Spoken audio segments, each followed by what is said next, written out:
একদিন নরেন্দ্রনাথ তার ৭ নম্বর রামতনু বসুর গলির বাড়িতে আসেন।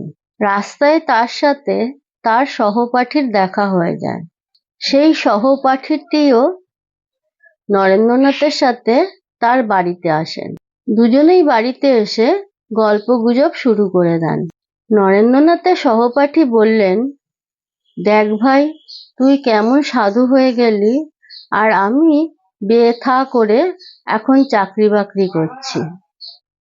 তখন নরেন্দ্রনাথ তার সহপাঠীকে বললেন, দেখ, তোর দাদাটি একজন যথার্থ মানুষ ছিলেন। আমি এখনো তাকে শ্রদ্ধা করি।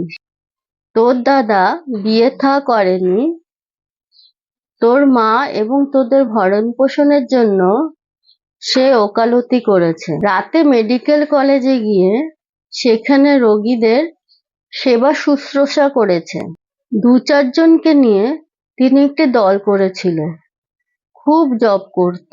মিনিট ধরে ধরে জপ করত, ১ মিনিটও গাফিলতি করত না। ঠিক সময়টি হলে জপ করত। ধ্যানের স্থানে যেতে, অর্থাৎ যেখানে তিনি ধ্যান করতেন সেখানে যদি যেতে একটু দেরি হতো তবে রাস্তা থেকেই জপ শুরু করত। নরেন্দ্রনাথ তার সহপাঠীকে আরো বললেন, দেখ, তোর দাদা যদিও সাধারণ ব্রহ্ম সমাজের ছিল, কিন্তু তার প্রাণটি ছিল সঠিক সন্ন্যাসীর মতোই। বেশ সাধক ছিল রে, বেশ সাধক ছিল। তুই শালা তোর ভাইয়ের কোনো খবরই রাখিসনি।